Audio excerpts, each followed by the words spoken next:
ഇന്ന് ശനിയാഴ്ചയല്ലേ, അപ്പോൾ രാവിലെ മോളെയും കൂട്ടി ഒന്ന് ക്ഷേത്രത്തിൽ വരെ പോകാമെന്ന് വിചാരിച്ചു.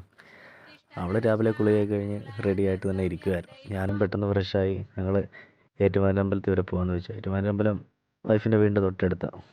ഇവർ വിഷുവിന് വീട്ടിൽ വന്നതാണ്. ഞാൻ ഇന്നലെ എത്തിയായിരുന്നു അവിടെ. അപ്പോൾ ഞങ്ങൾ പൊന്നും കൂടെയാണ് സാധാരണ എവിടെയെങ്കിലുമൊക്കെ പോകാറുള്ളത്. അവർ രണ്ടും അങ്ങനെ വരാറില്ല അമ്പലത്തിലേക്ക്, രാവിലെ എണീക്കണ്ടേ.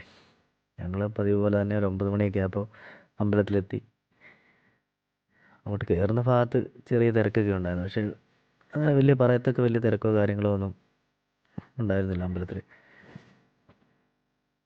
പൊന്നു ഇങ്ങനെ അകത്ത് കയറണോ വേണ്ടോ എന്നൊക്കെ ആലോചിച്ച് എൻ്റെ കൂട്ടത്തിൽ കുറേ തവണ ഇങ്ങനെ ചോദിച്ചവൾ. അവൾക്ക് അകത്ത് ആളുണ്ടെങ്കിൽ കയറുന്നത് ഭയങ്കര ഇഷ്ടക്കേടാണ്. എന്നാണ് നമ്മൾ ഒരാഴ്ചയിൽ ഒരു ദിവസം വെച്ച് ശനിയാഴ്ച ദിവസം അമ്പലത്തിൽ പോകാറുള്ളതാണ്. വീട്ടിലുള്ള സമയത്തൊക്കെ പോകാറുണ്ട്. എന്നാലും വലിയ തിരക്കുമില്ല.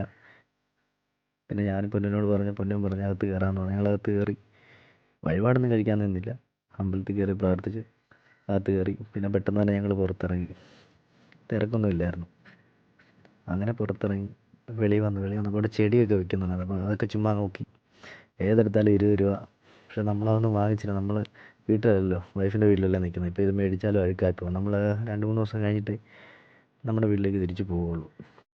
തിരിച്ച് പോകുന്ന വഴി വണ്ടിയുടെ ഹെഡ്ലൈറ്റ് ഒരെണ്ണം കത്തുന്നില്ലായിരുന്നു. അപ്പോൾ അത് മാറണമെന്നുണ്ട്. പക്ഷേ അവിടെ ഇങ്ങനെ പൊന്നു ഭയങ്കര വഴക്കുമായിരുന്നു. പൊന്നിന് എന്തോ വാങ്ങണം ഒരു കടയിൽ നിന്ന്. അപ്പോൾ അവിടെ എത്തിയപ്പോൾ അവിടെ 2 വണ്ടി കിടപ്പുണ്ട്. പിന്നെ ഞങ്ങൾ പെട്ടെന്ന് വിട്ടു. ജംഗ്ഷൻ എത്തിയപ്പോൾ ഞാൻ പറഞ്ഞു നമുക്ക് വീട്ടിലോട്ട് പോകാമെന്ന് പറഞ്ഞാൽ പൊന്നു ഒരു രക്ഷയില്ല. പൊന്നു ഭയങ്കരമായിട്ട് വഴക്കുണ്ടാക്കി. എനിക്ക് മേടിക്കണമെന്ന് പറഞ്ഞു. പിന്നെ ഞങ്ങൾ കടയുടെ ഫ്രണ്ടിൽ ചെന്നു.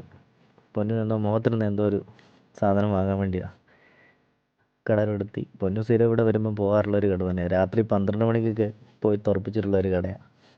ഏറ്റവും വലിയ രസം എന്താണെന്ന് വെച്ച് കഴിഞ്ഞാൽ പൊന്നു കയറി ചെന്നപ്പോൾ അവിടെ നിൽക്കുന്ന ആരും ശ്രദ്ധിച്ചില്ല. പക്ഷേ പൊന്നുവിനെ അങ്കൻവാടി പഠിപ്പിച്ച ടീച്ചറായിരുന്നു. പൊന്നു പെട്ടെന്ന് ഭയങ്കര നാണമായി പോയി ടീച്ചറെ കണ്ടപ്പോൾ. പിന്നെ ടീച്ചർ എന്തൊക്കെയോ ചോദിച്ചു. പൊന്നു പിന്നെ അങ്ങനെ വലിയ മിണ്ടാട്ടമൊന്നുമില്ല.